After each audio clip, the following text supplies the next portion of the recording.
मुकेश सहनी को जो सम्मान होना चाहिए वो सम्मान तो भारतीय जनता पार्टी पहले ही दे चुकी है। राजनीति में संभावनाएं कभी समाप्त नहीं होती है, तो हर पार्टी अपने अपने स्वार्थ में वहां बैठी है। दूसरी तरफ नीतीश कुमार, ये दो व्यक्तियों की जो है से राम लक्ष्मण की जोड़ी, इस जोड़ी पर जो है से कोई महागठबंधन हावी नहीं हो सकता है, कोई पराजित नहीं कर सकता है। बहुत बढ़ गई है बिहार के विकास का, इसलिए कि मोदी जी का विशेष नजर बिहार के ऊपर है। नमस्कार, मैं शिव और आप देख रहे हैं आर्यन खबर। देखिए, बिहार में इस वर्ष चुनावी वर्ष है और इस चुनावी वर्ष में तमाम राजनीतिक पार्टियां हैं जो अपने कुनबे को मजबूत कर रही है, लेकिन वहीं बिखराव भी दिख रही है। कई पार्टियों में बिखराव दिख रहा है। आपको बता दें कि महागठबंधन में जिस प्रकार से मुकेश सहनी ने अपनी मांग रखते हुए डिप्टी सीएम और 60 सीटों की मांग कर दी है। कुछ इसी विषय पे आज हमारे साथ चर्चा करने के लिए मौजूद हैं प्रेमरंजन पटेल जी हैं, जो बीजेपी की प्रवक्ता भी हैं। नमस्कार सर। नमस्कार सर, क्या कहिएगा जिस प्रकार से मुकेश सहनी डिप्टी सीएम और 60 सीटों की मांग कर रहे हैं, क्या लगता है कि भाजपा? देखिए, महागठबंधन है वो स्वार्थी लोगों का जमावड़ा है। कोई विचार से मतलब नहीं है, कोई नीति से मतलब नहीं है। उनके यहाँ से सबको लगता है कि अधिक से अधिक प्राप्त करें और साथ रह कर करके एक दूसरे पर सवार होकर करके कुछ हासिल कर ले, यही वहां है। इसलिए कांग्रेस कह रही है कि 90 सीटों पर हम चुनाव लड़ेंगे। पिछली बार 70 लड़ी थी। आरजेडी उनको 50 सीट भी देने के लिए तैयार नहीं है। मुकेश सहनी जो है 60 सीटों का डिमांड कर रहे हैं, डिप्टी सीएम का डिमांड कर रहे हैं।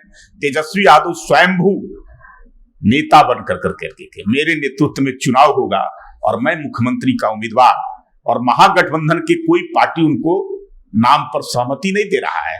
कांग्रेस कह रही है कि भाई जब विधायक चुन के आएंगे वो विधायक तय करेंगे कि नेता कौन होगा, किसके नेतृत्व में जो है से हम लोग सरकार बनाएंगे। दूसरी तरफ कम्युनिस्ट पार्टी अधिक सीटें चाहती है, माले भी जो है से चाहती है 40 सीटें लेना चाहती है। तो हर पार्टी अपने अपने स्वार्थ में वहां बैठी है, पड़ी है, लेकिन उन लोगों को डर होता है एनडीए से। अंतिम में जो है से वो लोग सब जो है से एक मुद्दे पर एक साथ खड़े होते हैं एनडीए से भय के कारण। उनको लगता है कि एनडीए को पराजित करना मुश्किल है।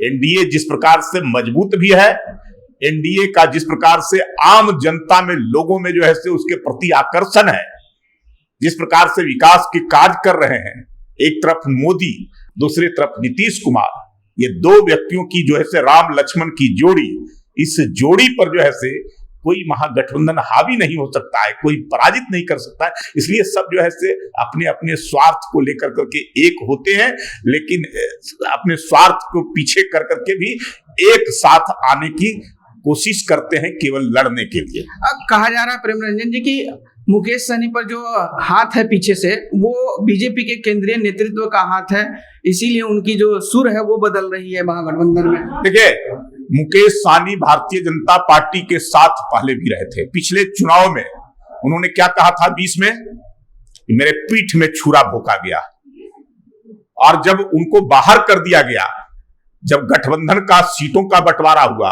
उनके बारे में एक भी सीट के बारे में कोई चर्चा नहीं हुई घोषणा करते समय देकर करके, और मुकेश सहनी खुद चुनाव हार गए और उसके बावजूद उनको मंत्री बनाने का काम हम सब लोगों ने किया। तो मुकेश सहनी को जो सम्मान होना चाहिए वो सम्मान तो भारतीय जनता पार्टी पहले ही दे चुकी है। एक बार फिर से देगी मतलब बीजेपी करके। राजनीति में संभावनाएं कभी समाप्त नहीं होती है, राजनीति संभावनाओं का खेल होता है। आगे क्या होगा इसको अभी कुछ नहीं कहा जा सकता है, लेकिन इतना जानते हैं कि एनडीए के खिलाफ कोई गठबंधन लड़ ही नहीं सकता है।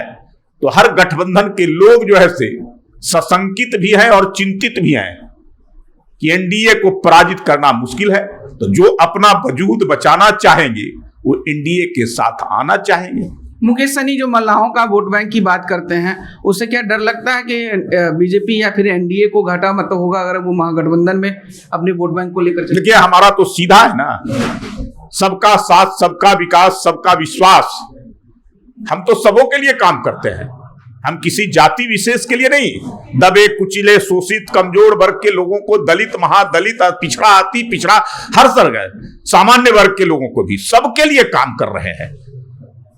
इसलिए जो ऐसे हमारे पास जो ऐसे किसी जो ऐसे वर्ग को लेकर करके आना या वर्ग की बात करना ये नहीं होता है। यहां सर्वांगीण बिहार के विकास के लिए, और उस बिहार में हर समाज, हर तबके, हर वर्ग के लोग आते हैं जिनका विकास होता है। बिहार का विकास होगा, बिहार अपनी विकास की ऊंचाइयों को प्राप्त करेगा तो उसमें यहां रहने वाले एक एक बिहार के निवासियों को उसका लाभ प्राप्त होगा। और ये अब संभावना बहुत बढ़ गई है बिहार के विकास का, इसलिए कि मोदी जी का विशेष नजर बिहार के ऊपर है। प्रधानमंत्री जी का लगातार योजनाएं दे रहे हैं। अब तक केवल इस साल में 4-5 बार आ चुके हैं और लगभग 1 लाख करोड़ से ज्यादा की योजना इस साल दे चुके हैं। जितनी आप देखेंगे प्रधानमंत्री बनने के बाद जितना बिहार के लिए उन्होंने किया है, आजादी के बाद शायद इतना किसी सरकार और किसी प्रधानमंत्री ने नहीं किया है। और उनकी योजनाओं को धरातल पर उतारने का काम विकास पुरुष नीतीश कुमार जी बारीकियों से देख करके एक एक चीजों को जिसकी आवश्यकता, जरूरत लोगों के अनुरूप, उसके अनुरूप करने का काम कर रहे हैं। तो इससे बेहतर समय बिहार के लिए नहीं हो सकता है। इसलिए बिहार के लोगों के लिए अच्छा समय और है, और इस समय का उपयोग वो एनडीए की सरकार के माध्यम से बिहार के लिए करेगा। अंतिम सवाल रहेगा प्रेम रंजन जी, मुकेश सहनी जिस प्रकार से महागठबंधन की कोऑर्डिनेशन कमेटी की बड़ी बैठक होती है, उस बैठक में भाग नहीं ले रहे हैं, किस नजरिए से आप लोग देख रहे हैं इसे? देखिए, कोऑर्डिनेशन कमेटी नाम तो रखा गया है, लेकिन कोई कोऑर्डिनेशन वहां नहीं है। सब अपने अपने कार्यक्रम चला रहे हैं, सब अपने अपने अनुरूप चल रहे हैं। इसलिए जो है उस कोऑर्डिनेशन कमेटी का कोई महत्व नहीं है। इसलिए मुकेश सहनी नहीं जाते होंगे कि ढाक के 3 पार वहां जो बातें होती है या वहां जो कोई निर्णय होता है वो अमल नहीं होता है, इसलिए मुकेश सहनी जो है उससे जाने से परहेज करते होंगे। चलिए, बहुत बहुत शुक्रिया सर। तो अभी आप सुन रहे थे बीजेपी के प्रवक्ता प्रेम रंजन पटेल जी को। आपकी क्या प्रतिक्रिया है इस वीडियो को लेकर, हमें कमेंट में जरूर बताइएगा। और ऐसे ही तमाम खबरों से जुड़े रहने के लिए देखते रहें आर्यन खबर।